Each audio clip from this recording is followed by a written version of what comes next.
Reactivamos al Perú.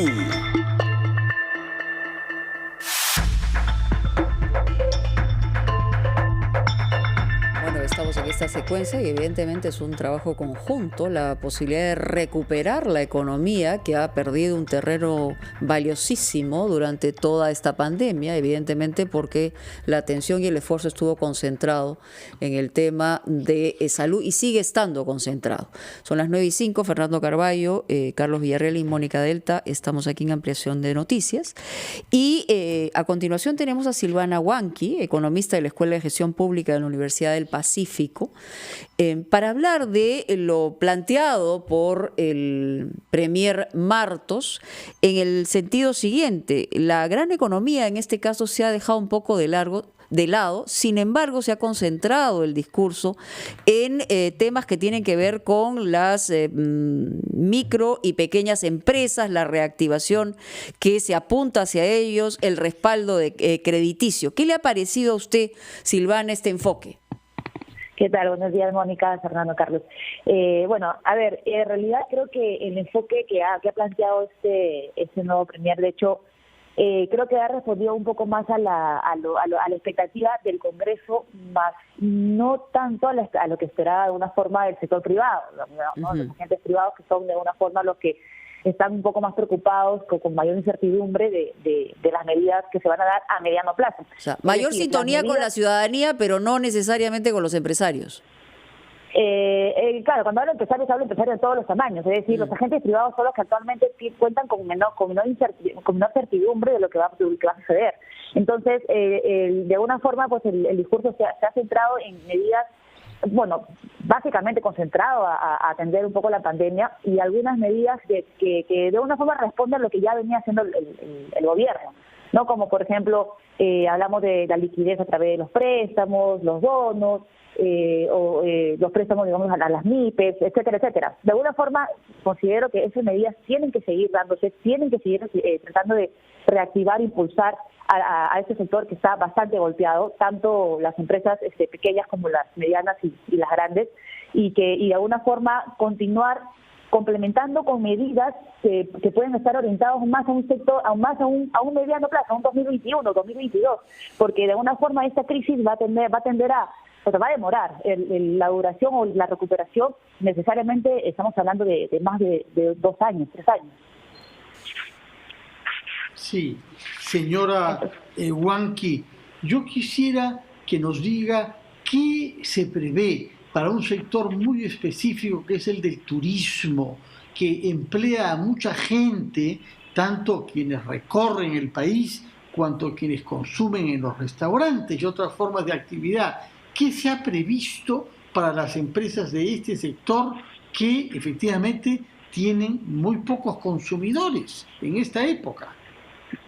Claro, en este caso el premier ha mencionado un apoyo, digamos, lo que es el acceso, digamos, a crédito para lo que es el PAE para el sector turismo, que de alguna forma va a ser el sector más golpeado y el cual va a estar más golpeado por más tiempo, porque de alguna forma la reactivación de este sector está yendo en contra del tratamiento contra la pandemia misma.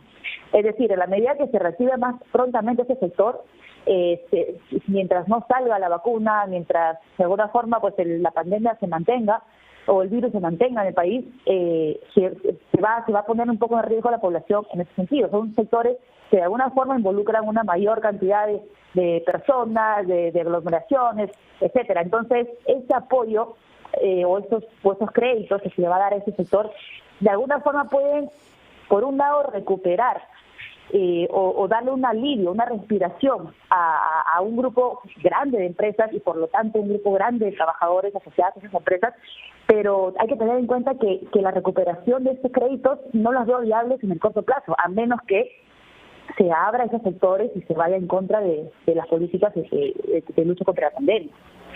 Hay una contradicción ahí fuerte que va a implicar de una forma pues que muy probablemente esos créditos no puedan ser devueltos o no deban ser, o no deba abrirse el sector con lo cual de alguna forma pues la devolución va a ser un poco inviable. Señora Huanqui, ¿cómo está usted? Muy buenos días. Hay un tema en el cual el presidente del Consejo de Ministros hizo énfasis ayer y es la inversión pública, ¿no? Él estimó que, o planteó que se debe incrementar cerca de 20%, si no me equivoco, en este segundo semestre del año. Y ello implicaba obviamente una inyección económica muy fuerte, que son cerca de 20.000 millones de soles. ¿Es viable esta posibilidad, tomando en cuenta la situación económica en estos momentos del país? Y ¿bajo qué estrategia puede recuperarse el PBI y sobre todo el empleo, que es un tema muy preocupante actualmente por el número de desempleados que hay en el país, ¿no? Bueno, de hecho, la inversión pública creo que es la carta principal con la que cuenta el gobierno en este momento. Es decir, es la carta o la herramienta más directa y viable con la cual puede de alguna forma impulsar un poco la demanda. O sea, hay que tener en cuenta siempre, cuál es el efecto de la inversión pública. La inversión pública tiene un efecto en el corto plazo y un efecto en el largo plazo. El efecto en el corto plazo se da por el mismo desembolso. El desembolso al momento de la construcción de un colegio, de una carretera, etcétera, etcétera. Con lo cual, de alguna forma, dinamiza la demanda y puede generar un efecto multiplicador que puede llevar pues a mayores ingresos, mayor empleo. Y un efecto en el largo plazo que se da si es que esta inversión de alguna forma puede generar una mayor oferta, por ejemplo, la construcción de carreteras puede unir distritos y generar una mayor interacción comercial. Y eso se va a dar a largo plazo. Entonces hay que asegurar que de alguna forma aprovechar la inversión pública, que a ver, hasta el momento creo que se ha invertido 8.000 millones de los 50.000 millones programados este año.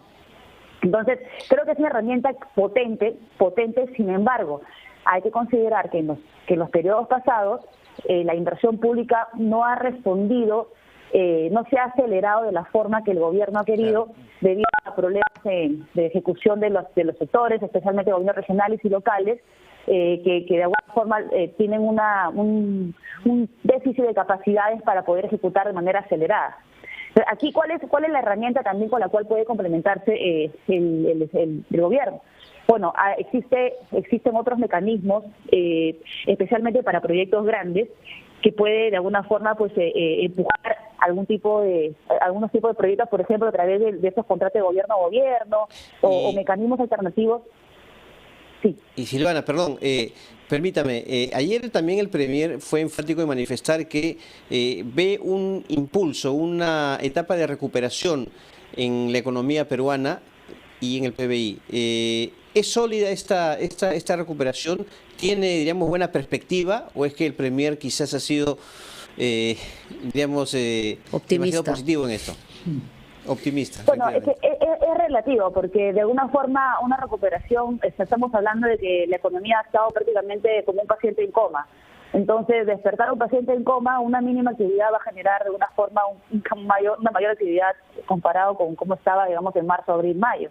Entonces, pero siguen cuidados intensivos, digamos. Pero sí, claro, exactamente. Entonces es un paciente, digamos, convaleciente, con el cual todavía no sale de los cuidados de cuidados intensivos, como lo mencionas. Entonces, de alguna forma va a haber más actividad, digamos, las personas están en las calles trabajando, hay sectores que ya de alguna forma están recuperándose, pero hay que tomar en cuenta el otro factor es la demanda. O sea, la demanda, estamos hablando los consumidores, de alguna forma no se han visto del todo recuperados porque el golpe ha sido bastante fuerte, como te comento, como les mencionaba, esa recuperación no es de corto plazo. Entonces, de que va a crecer la economía en comparación con el segundo trimestre, definitivamente tiene que crecer, porque está apagada. Pero señora hay que ver Huanqui, que este crecimiento es...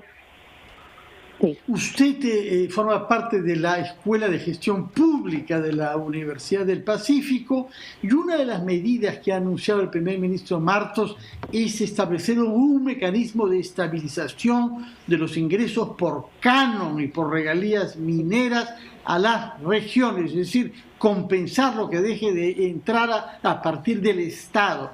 Pero el problema es precisamente que la ejecución del presupuesto en las regiones es paupérrima.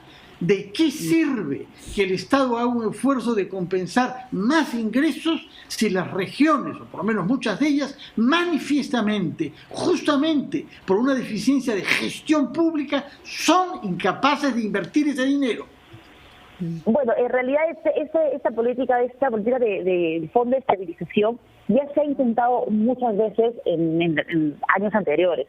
En realidad, más que proveer de recursos en el corto plazo a los gobiernos regionales y locales, lo que busca es que de alguna forma haya una estabilización de esos recursos cuando en periodos donde los precios de los minerales estén bastante altos, se pueda de alguna forma, obviamente los ingresos por canon van a ser mayores, buscar una forma de alguna forma tratar de hacer más constante esos ingresos, guardando de estos periodos en exceso para los periodos cuando los precios bajen. De alguna forma los gobiernos regionales y locales tendrían una mayor predicción de cuáles son los ingresos en los siguientes años. Ahora, la oportunidad, o mejor dicho, no considero que esta medida sea oportuna en estos momentos.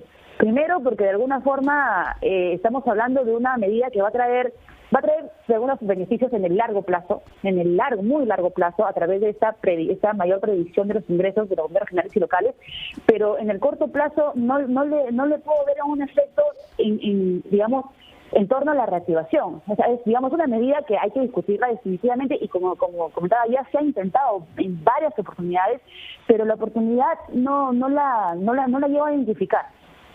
Sí, vamos a hacer una cosa, Silvana, tenemos que ir a una pausa, pero hay mucho más preguntas que compartir con usted. Y una de las preguntas, más que en el tema estrictamente en el tema económico, es que las cosas han cambiado para siempre en un sentido determinado. Hoy se está buscando un perfil distinto en el tema de la oportunidad de trabajo y eso redunda evidentemente en el tema económico. Sobre ese tema, luego de la pausa y por supuesto con las preguntas del panel de ampliación de noticias. Ya regresamos.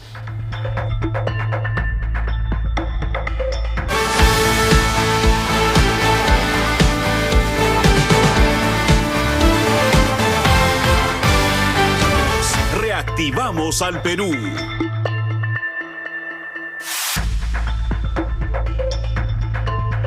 El tema de la recuperación económica es central en nuestro país. Evidentemente, lo más difícil es buscar este equilibrio entre las medidas que se toman en términos de salud y de economía. Lo cierto es que hay más de 2 millones o 3 millones de personas que se han quedado de la noche a la mañana sin trabajo. En ese universo hay, por supuesto, gente de la actividad formal, pero sobre todo gente de la actividad informal, que es la mayoría en nuestro país. Estamos con Silvana Huanqui, economista de la Escuela de Gestión Pública de la Universidad del Pacífico. Y quería ir un poco por allá, porque muchas veces se ha dicho en estos últimos meses que las cosas han cambiado para siempre, es decir, no van a volver a ser como antes. Y eso tiene que ver con lo que se está buscando en un país como alternativa de oportunidad de trabajo, y sin trabajo no se mueve la rueda económica, o sea, más allá de lo que pueda producirse, sin trabajo y sin eficiencia en la gestión, que adolecemos de eso también, pero es un tema hasta estructural, diríamos. ¿Por dónde va la mirada de los economistas, Silvana, en relación a qué cosas se requiere hoy en cuanto a trabajo y oportunidad de trabajo en un momento como este? A ver, bueno, de hecho la preocupación en estos momentos, la mayor preocupación es cómo recuperar los empleos perdidos de los empleos permanentes. Es decir, se calcula que básicamente 2 millones de empleos permanentes se han perdido por toda esta crisis. Y si bien el gobierno está implementando políticas para de alguna forma recuperar el empleo, la mayoría son empleos temporales. Entonces, de alguna forma, creo que todo este proceso de reactivación es el que va a llevar a esta recuperación gradual y lenta. Pero en este sentido, el gobierno, ¿qué mecanismos puede manejar? Puede de alguna forma aprovechar, digamos, todas estas herramientas orientadas al acceso a crédito, por ejemplo, de microempresas o empresas medianas, para de alguna forma buscar, por un lado, la mayor formalidad, porque de alguna forma el acompañamiento, todos estos créditos, todos estos programas tienen que necesariamente venir con un acompañamiento muy de cerca por parte del gobierno. Entonces ahí el Ministerio de la Producción va a tener bastante trabajo, tiene un reto bastante fuerte, pero adicionalmente es tratar de alguna forma buscar que, por ejemplo, en estos programas de reconversión, digamos, de los sectores, ahora que, como bien comentas, toda la estructura económica está cambiando, buscar que ese acompañamiento vaya dirigido a mejorar las empresas que tenían un formato anterior, un formato de alguna forma más presencial, de alguna forma puedan insertarse a este nuevo formato que está obligando la pandemia, ¿no? Un formato más virtual, aprovechar más el comercio electrónico, etcétera, etcétera. Entonces creo que ahí hay una oportunidad que puede lograr el gobierno para, en ese tema, tratar de aprovechar en acercarse a esos sectores, a ese sector de la empresa mediana, pequeña, para poder, de alguna forma, conectarlos a un sector más formal. Otro campo económico importante que fue mencionado por el señor Martos, pero cuyos alcances no se han definido, es el apoyo a la actividad agropecuaria.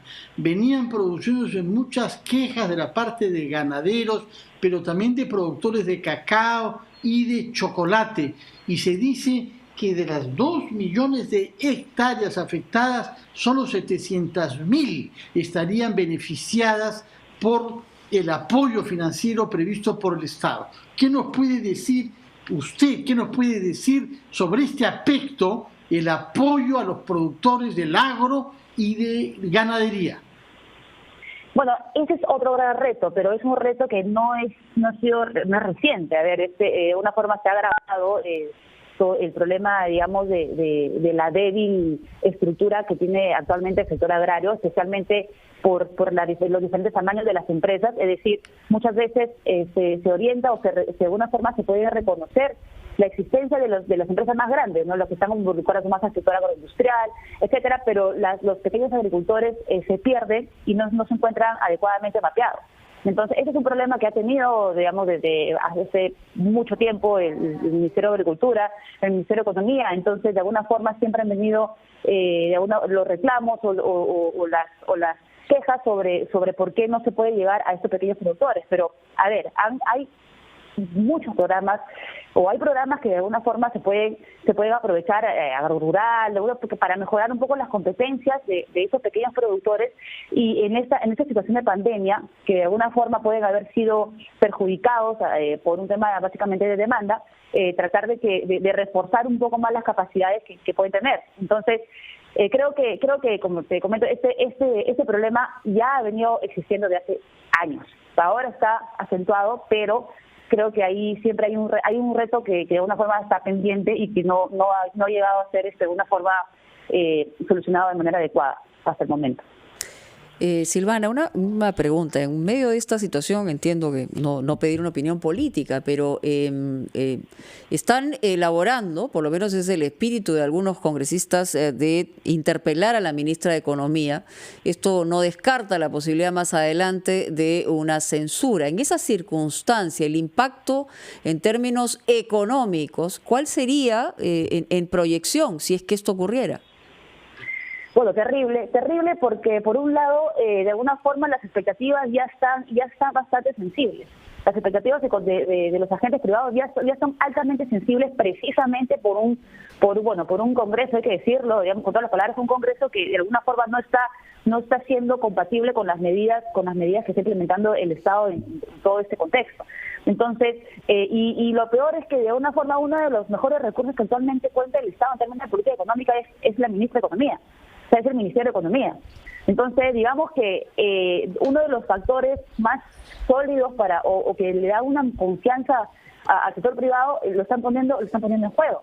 Pero yo, sí, particularmente en una opinión personal, yo confío plenamente en el criterio que tiene actualmente el Ministerio de Economía para el desarrollo de todas estas políticas, pero hay que reconocer también que hay una falta de comunicación o de coordinación con el legislativo, porque de alguna forma todo eso se podría evitar si hubiera un diseño, de una forma, una participación conjunta que pueda permitirles a ellos escuchar y reconocer cuál es el carácter técnico de cada propuesta.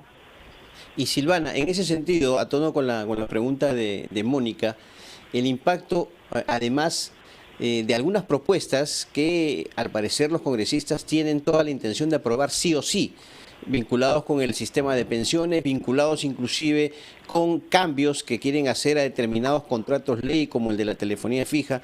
Entonces, si es que estas medidas prosperan, ¿no? ¿Cuál sería el resultado?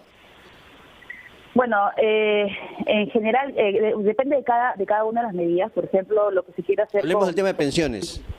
El tema, ya, con lo que se quiere hacer con el sistema de pensiones es terrible, o sea, esa es la palabra, prácticamente se está destruyendo el sistema pensionario. Todos los países del mundo cuentan con un sistema de pensiones y actualmente lo que apuntan estas medidas de, por ejemplo, retiro del 100% de las AFP, terminaría por destruir el sistema, terminaría por dejar sin un tipo de recurso para las personas cuando cumplan 65 años, solamente con la finalidad de responder una necesidad de corto plazo. Nadie dice que la necesidad no está, la necesidad existe y de alguna forma hay que darle este alivio a las familias, pero no se puede aliviar a las familias destruyendo un sistema y prácticamente hipotecando todo su futuro, toda su vejez, porque de alguna forma cuando esa persona tenga 65 años no se van a acordar de los congresistas actuales, de los congresistas que los dejaron sin pensión. Entonces, el problema se está prácticamente pateando, dijo el término de modo informal, pateando para cuando las personas cumplan 65 años y no cuenten con ningún tipo de pensión.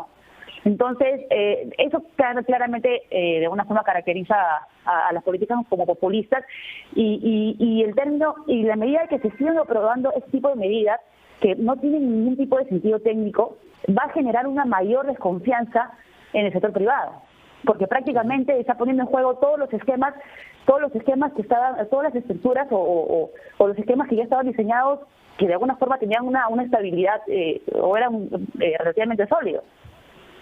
Señora Huanqui, una última pregunta. De mi parte, se anuncia también de la parte del primer ministro Martos un apoyo de 231 millones de soles a las universidades públicas para que puedan hacer frente a su adaptación a la enseñanza vía digital. ¿Por qué no también a las universidades privadas, puesto que al fin y al cabo son ellas las que están dejando de cobrar, en muchos casos, pensiones por las dificultades generadas a los alumnos? El objetivo es que no haya deserción, pero eso debe valer tanto para las públicas como para las privadas. Claro, en ese sentido hay que reconocer también que es bastante complicado de alguna forma entrar en el campo privado. Las universidades, diferentes universidades, cada una está aplicando los mecanismos que consideran para poder precisamente tratar de aliviar o de buscar unos recursos o herramientas para que los alumnos no pierdan esas capacidades, no paralicen los estudios. Entonces, el Estado tiene definitivamente un control sobre las universidades públicas. Entonces, ese es de alguna forma su labor. Ya aplicar un tipo de mecanismo alternativo para las universidades privadas podría ya entrar en una discusión dado que precisamente cada universidad puede contar o está diseñando una estrategia propia. Entonces, ahí la sugerencia sería de alguna forma tratar de entablar unas conversaciones con la Asamblea Nacional de Rectores o con las universidades en sí para poder ver cuáles serían los mecanismos, el diseño de políticas que podría ayudarles a aliviarles en aquellas universidades que no pueden contar con o no cuentan con un alivio, sea la medida que aplique. Pero como digo, el sector, en el caso de las universidades nacionales, sí tiene un mayor sentido de que puedan actuar y rápido, pero en el caso de las universidades públicas creo que se tiene que diseñar políticas mucho más estudiadas, mucho más coordinadas con el mismo sector. Muchas gracias, señora Huanqui. Mónica, creo que es hora de ir a una pausa. Totalmente de acuerdo contigo, Fernando. Vamos a una pausa y regresamos con más aquí en Ampliación de Noticias.